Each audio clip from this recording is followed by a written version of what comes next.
Kennedy, come here. Where are we? I don't know. Carhenge? Carhenge. What is here? Cars. What's different about these cars? They're stacked up and they're underground. They're kind of crazy. Yeah. You wanna go check out what's up on this hill? Yeah. Let's go. Find your spot. You can't write over anybody else's name. How about right here, Maddie? Start right there with your hand. Go that way.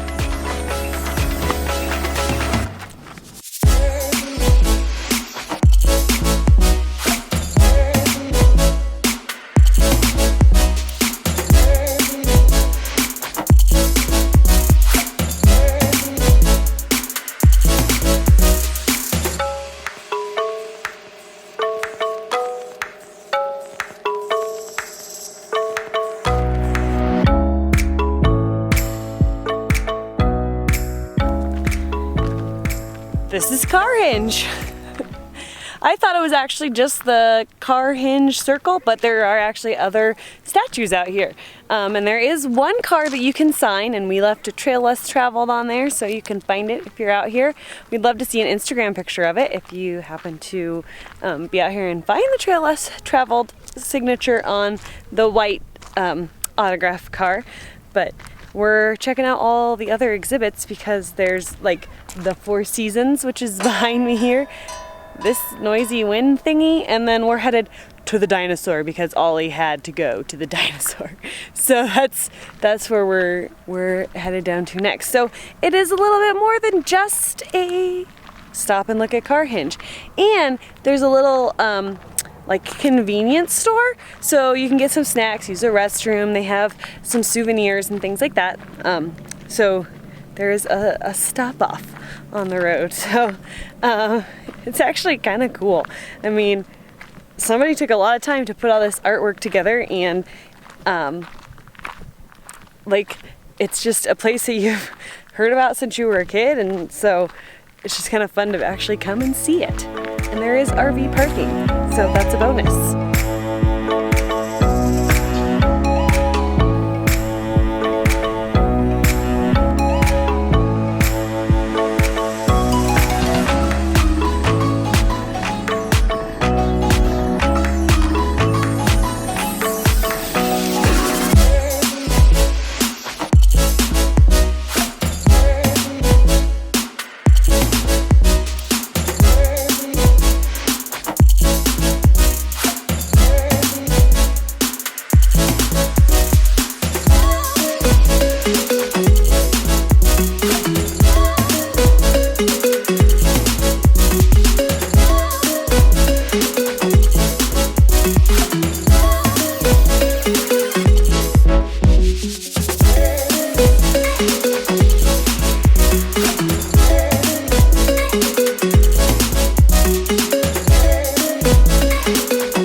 We just drove through the Nebraska National Forest, and it was awesome. Who knew there was a forest in Nebraska? yeah, it was beautiful. Big hills. I mean, it felt like you were in Colorado. Yeah, totally. It was Gorgeous. We had no idea. So now we have our next big destination in Nebraska is to make it back and camp. And Chadron State Park is like right there with the Nebraska National Forest. It looks like you could camp in the forest or in Chadron State Park and be right there in the National Forest area. So. It's National Forest and grassland. Yeah, and grassland. Yeah. But yeah, it was just beautiful. Yeah, we took an extra, it was like an extra 12 minutes or something to go up and go through the National Forest to get from Lake Minotaur, Scottsbluff area up to Fort Robinson, and so we decided, well, let's just go do it so we can, you know, say we've been to the National Forest, because we just thought it would be something that we would just drive through and be done with. But nope, we'll be back. Yeah, super cool. This cowgirl is gonna run. Is this your horse day, Maddie? Yeah. They're beautiful. Well, welcome to Fort Robinson, you guys. This is the state's largest and most historic state park. We have 22,000 acres here and 74 years of military history. It appears to me panicked, no doubt thinking he was going to be put in prison. He'd been tricked. So he tried to leave the building, and when he did that, an old friend of his named Little Big Man, who is now working as a military policeman. He's the guy that grabbed a hold of Crazy Horse to keep him from leaving the building. Well, Crazy Horse had a concealed knife they didn't realize he had, and he took the knife and he cut Little Big Man on the forearm. That loosened up the grip, so Crazy Horse turned to get out the door. But 14,000 dogs passed through the gates of Fort Robinson during World War II. Only 1 out of 4 dogs would actually make the grade. Now, if the dog was rejected, they were given letters of participation from the U.S. military and sent back to wherever they came from. Well, we know now these guys weren't doing the paperwork. Rather, they were taking the supplies they weren't supposed to have, taking those items and jamming them underneath the floorboards of that building. And we didn't find that stuff until 1989, when that was remodeled for the post-playoffs. That was a crazy day out here. A lot of that stuff is on display over at the veterinary hospital, so do take that in as well.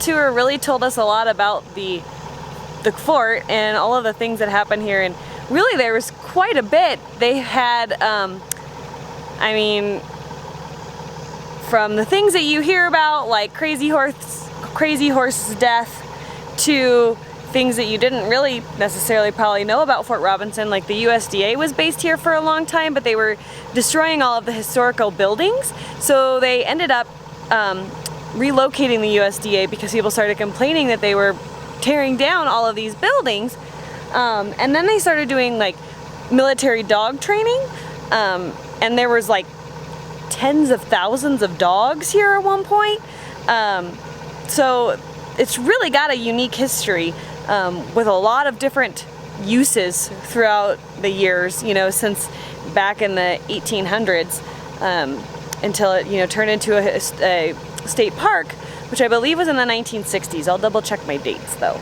So this is the Cheyenne Outbreak Building, which is actually a recreation of the original building because it was burnt by a fire. 149 Northern Cheyenne came back to Fort Robinson seeking shelter because it was wintertime, and they knew that if they stayed out on the plains, they were going to all die. And they thought that they could come back here because they thought they were coming to an Indian agency, but the agency had actually been moved, and so it was no longer at Fort Robinson. They actually were surrendering when they came here.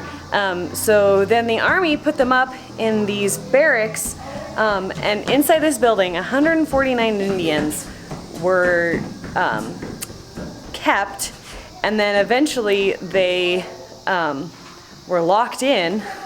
All of their food was taken away, but they had stored all of their weapons. They brought them in, weapons brought in the women and children's clothing, and so then they hid them under the floorboards of the building, and then try to make an escape, but eventually were actually all killed after escaping.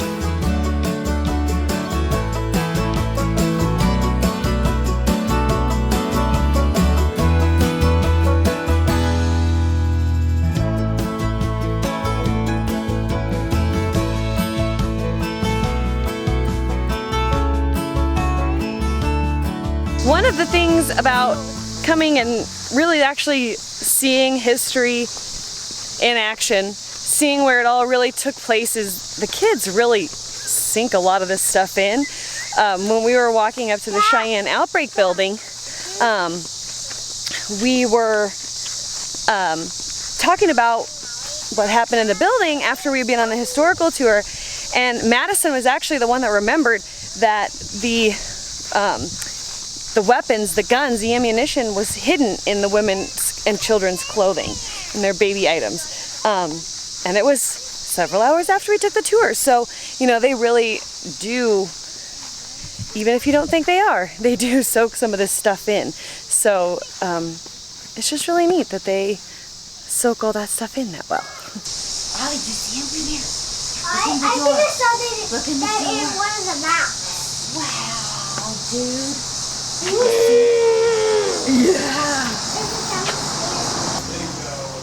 saw it. They'd fight the other mammoth if there was another mammoth around to keep their baby and their other family safe.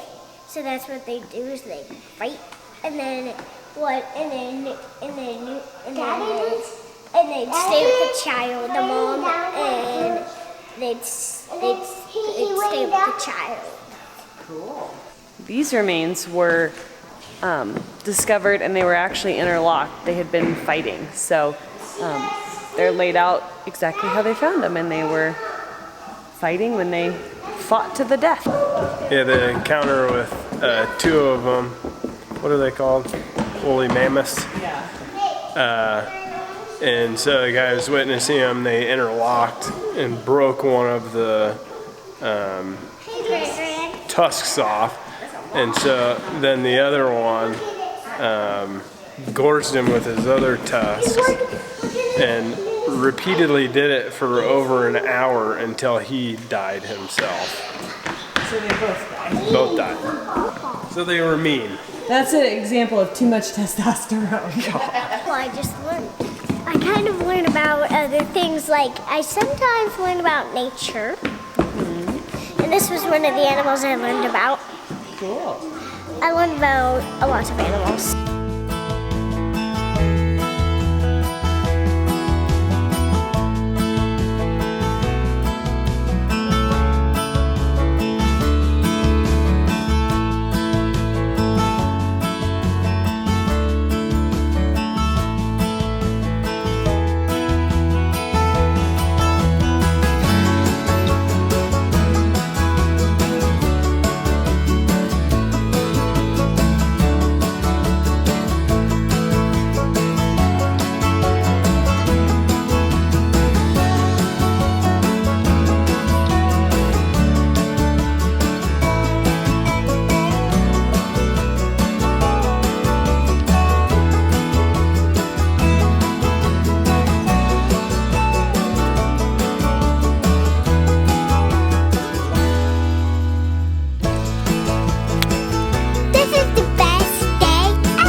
Tag on it.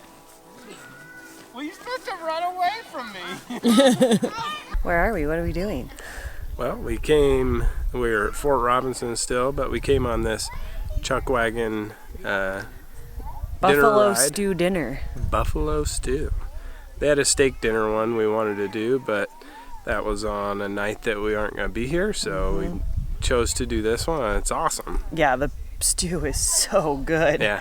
It's stew and cornbread, and then there's like lemonade, tea, or water, and they take you out off down on a service road, and there's like this private little area, and you can see the bluffs off in the distance. There's this cute little bridge, a circle of tables around a fire pit, and they've got a campfire going. Like, totally the best dinner we've had so far this whole trip. Yeah, it's super cool setting and really good dinner. So Delicious dinner.